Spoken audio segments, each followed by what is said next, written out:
sedikit mengenai apa sih alasan kenapa terus ada permasalahan guru honorer ini. Ini ada 3 alasan utama. Yang pertama adalah guru itu adalah pekerja di dalam sekolah-sekolah kita yang bisa saja kapan saja pindah, bisa saja berhenti, pensiun, ataupun meninggal sewaktu-waktu.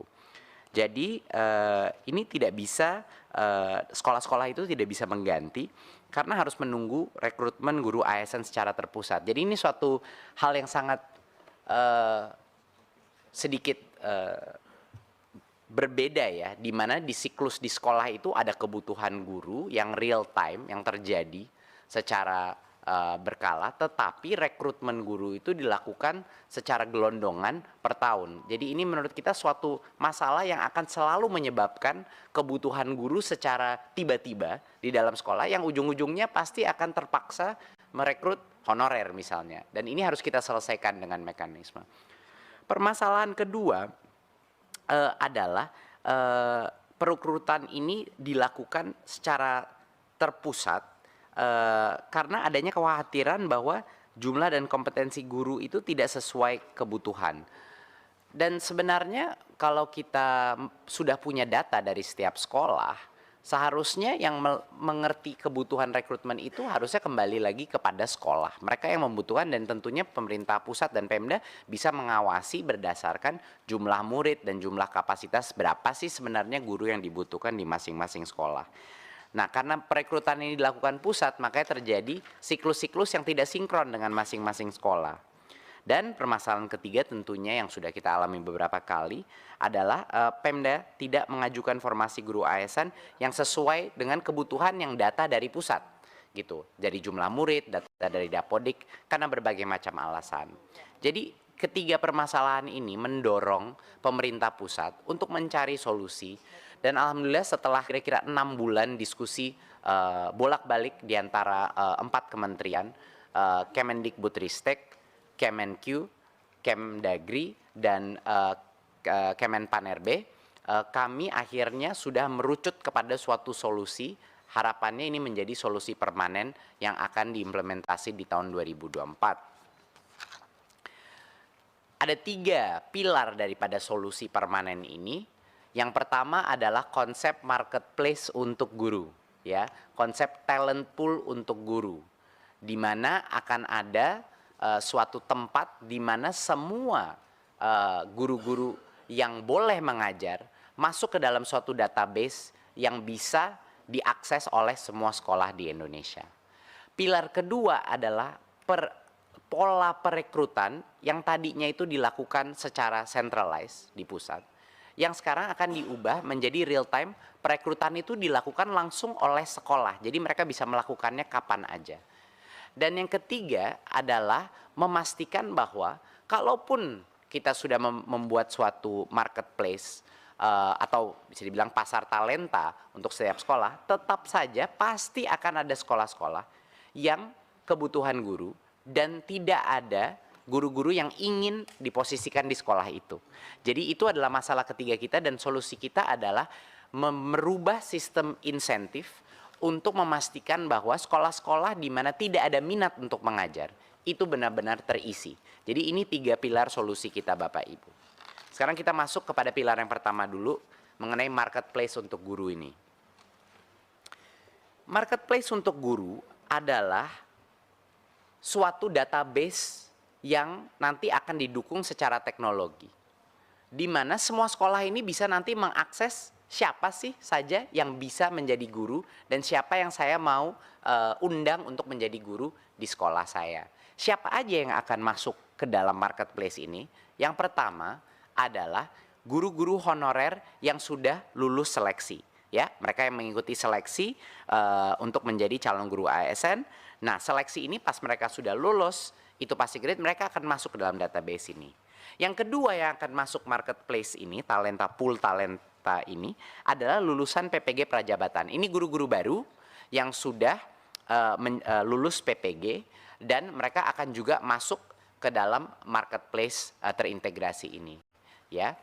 Dan juga semua guru honorer yang lulus seleksi dan lulusan PPG Prajabatan ini bisa mendaftarkan diri dalam marketplace, dan kita tahu bahwa karena kriterianya sudah ketat, semua guru atau calon guru yang masuk ke dalam marketplace ini sudah berhak untuk mengajar ya di sekolah-sekolah kita. Nah, jadi calon guru ini lebih fleksibel untuk mendaftar dan memilih lokasi mengajar tanpa harus menunggu lagi proses perekrutan secara terpusat. Ya, jadi ini real time, benar-benar kita mengikuti kebutuhan masing-masing sekolah di daerah. Berikut, sekarang kita bahas proses perekrutannya sendiri yang akan berubah. Yang pertama, langkah pertama adalah anggaran gaji dan tunjangan guru ASN yang sekarang itu ada di Pemda, ini dialihkan langsung ke sekolah. Jadi sama persis seperti anggaran dana BOS, kami akan mentransfer anggaran ini kepada sekolah langsung, rekening sekolah, dan itu hanya boleh digunakan untuk perekrutan guru yang ada di dalam talent pool tadi, yang ada di marketplace guru tadi. Jadi memang dikunci penggunaan dana itu hanya untuk yang memang benar-benar boleh menjadi guru. Dan yang kedua adalah sekolah sekarang bisa merekrut guru ASN kapan saja, tidak perlu menunggu siklus perekrutan. Kapan saja mereka bisa merekrut, menawarkan posisi mereka asal itu mengikuti formasi yang saat ini ditentukan oleh, yang kedepannya tahun 2024 akan ditentukan oleh pemerintah pusat berdasarkan semua data dari Dapodik dan data source lainnya. Ya, tapi ini bersifat dinamis, setiap tahun tergantung, kalau jumlah siswa berubah, formasi akan berubah dan selainnya. Jadi ini perubahan yang cukup besar, seperti yang kami sudah bilang dalam beberapa raker sebelumnya. Kalau memang kita menyadari bahwa formasi dari daerah tidak akan mencukupi penutupi kebutuhan guru kita, formasi itu pun sekarang rencananya akan ditentukan oleh pusat berdasarkan data Dapodik, ya, dan data-data lain, ya. Step ketiga adalah langsung setelah semua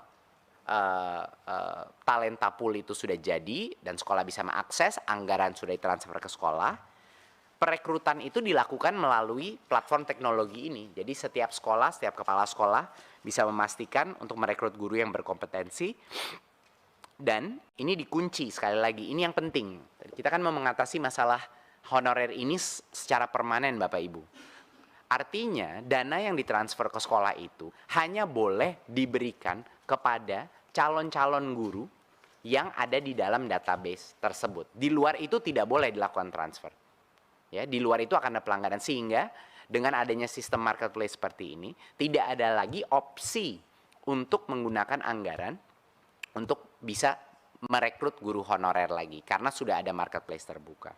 Ya, jadi kita tidak menciptakan masalah di masa depan, Bapak Ibu. Nah, dan kalau seorang calon guru tadi, misalnya guru yang lolos passing grade, ya, sudah direkrut oleh sekolah, confirm, maka otomatis dia akan diangkat sebagai ASN, otomatis menjadi P3K, ya. Jadi ini mekanisme yang sangat efisien gitu. Pada saat ada posisi terbuka, karena kan saat ini Bapak Ibu permasalahannya adalah banyak guru mengekspektasi kalau lolos passing grade artinya dia menjadi P3K, itu kan tidak benar sebenarnya. Ini masalah komunikasi juga, bahwa sebenarnya lolos passing grade artinya dia punya kesempatan menjadi P3K kalau ada formasi yang akan menerima mereka gitu. Nah, ini adalah hal yang sekarang secara otomatis kalau sekolah itu akhirnya setuju, oke, ini saya mau calon guru ini dan calon gurunya menerima, ya, langsung secara otomatis status ASN-nya menjadi valid, dia menjadi P3K di sekolah tersebut. Dan pembayaran guru ASN menggunakan sistem pembelajaran sekolah. Seperti yang kita bilang tadi, dikunci, hanya guru pada roster sekolah yang dibayar dengan sistem, tidak ada lagi guru honorer yang dibayar seadanya. Nah, jadi ini adalah sistem ini dan didukung dengan teknologi. Satu-satunya cara Bapak Ibu untuk menghentikan perekrutan guru honorer baru, tetapi memberikan kesempatan maksimal bagi semua sekolah untuk memenuhi kebutuhannya tanpa menunggu siklus perekrutan pusat. Jadi kami memberikan kemerdekaan dan otonomi kembali kepada sekolah untuk melakukan perekrutan ini. Berikut. Oke. Nah, sekarang adalah bagaimana masalahnya di sekolah-sekolah yang sudah lama mencari guru, tapi tetap aja tidak ada. Tentunya marketplace tidak cukup, karena dengan marketplace pasar bebas pun pasti banyak guru yang tidak mau ditempatkan di beberapa daerah yang memang mungkin kurang menarik bagi guru-guru tersebut. Jadi harus ada solusinya juga untuk daerah-daerah yang paling kebutuhan guru di lokasi yang tidak sering diminati guru. Kami sudah menentukan bahwa sekarang kita akan tahun depan akan mengenalkan mekanisme beasiswa dengan ikatan dinas. Jadi beasiswa untuk guru PPG Prajabatan, guru-guru baru yang menerima beasiswa. Nah, ikatan dinas ini akan diperlakukan. Untuk beberapa tahun mereka akan ditempatkan di mana kami merasa itu dibutuhkan. Nah, tapi tentunya ada berbagai macam benefit dari ini juga. Kita akan memberikan insentif dalam karirnya dan lain-lain. Jadi kenaikan kepangkatan yang lebih cepat dan lain-lain. Jadi untuk guru-guru baru yang mau menerima beasiswa, tentunya yang tidak mau menerima beasiswa tidak masalah. Mereka punya kebebasan untuk menentukan sendiri mau daerah yang mana, mau formasi yang mana. Tetapi bagi yang menerima beasiswa dari pemerintah, dia selama beberapa tahun pertama karirnya kita tempatkan di lokasi yang benar-benar membutuhkan guru. Dan ini menurut kami Bapak Ibu kesempatan yang luar biasa juga untuk melatih jiwa sosial guru-guru kita dan juga melatih mereka pedagogi yang lebih baik lagi, karena melatih mengajar di dalam daerah yang tertinggal atau sekolah dengan tingkat literasi yang rendah itu luar biasa untuk pengalaman guru tersebut. Jadi ini adalah salah satu langkah pertama kita. Ya, yang menerima beasiswa itu ditempatkan di tempat-tempat yang kurang diminati paling tidak 3 tahun. Saat ini kami kira-kira kisarannya 3 tahun kita tempatkan. Setelah itu bebas, dia boleh pindah mengikuti di dalam talent marketplace, membuka dirinya di berbagai macam posisi yang dia inginkan. Dan kami akan juga menyediakan insentif kenaikan pangkat lebih cepat bagi guru-guru yang memilih daerah-daerah atau sekolah-sekolah yang punya tingkat literasi yang rendah atau daerah yang tidak diminati gurunya. Halaman terakhir adalah tindak lanjutnya apa? Apa perubahan yang dibutuhkan untuk mencapai ini di tahun 2024? Yang terpenting adalah perubahan RPP manajemen ASN. Ini benar-benar langkah yang sedang dikerjakan lintas kementerian untuk melakukan perubahan ini. Bahwa agar formasi guru itu ditetapkan oleh pemerintah pusat, ya, itu langkah pertama di dalam RPP ini. Seleksi guru masuk ke marketplace tersebut, ya. Dan kabar gembira Bapak Ibu, kalau kita melakukan dengan mekanisme seperti ini, real time recruitment, artinya tes seleksi pun tidak harus dilakukan secara gelondongan, misalnya 2 kali setahun. Kita bisa mempunyai testing center di mana-mana yang di kapanpun guru-guru honorer atau guru lain yang ingin melalui tes ini bisa untuk lolos seleksi sehingga dia bisa masuk ke dalam talent marketplace-nya. Ya, jadi tidak ada sekat-sekat waktu dalam melakukan berbagai macam implementasi ini.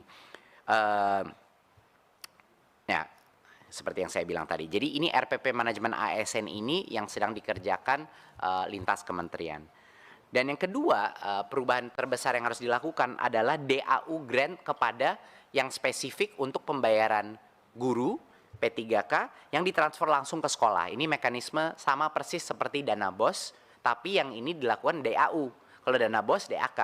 Ini DAU yang ditransfer ke sekolah dan dipagu hanya untuk membayar gaji dan tunjangan guru yang terregistrasi di database tersebut. Guru lain tidak boleh diberikan gitu.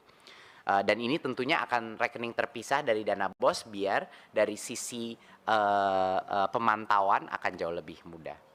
Dan tentunya ini semua akan didukung melalui teknologi, pembangunan sistem marketplace yang sedang dibangun dan dirancang sekarang, sedang didesain. Ya, saya rasa itu yang bisa saya sampaikan. Bagaimana mencapai ini butuh waktu sangat lama, 6-8 bulan kami memperdebatkan dan mencari solusi dengan berbagai kementerian, dan tidak mungkin akan bisa tercapai kalau tanpa dukungan 3 kementerian lainnya tadi. Jadi saya ingin mengucapkan apresiasi saya kepada 3 kementerian yang benar-benar mendukung dan berpikir terbuka bagaimana bisa menuntaskan permasalahan ini. Tanpa 3 kementerian itu tidak mungkin kita bisa mencapai kesepakatan ini untuk maju ke depan. Terima kasih. Sekian dari saya. Wassalamualaikum warahmatullahi wabarakatuh.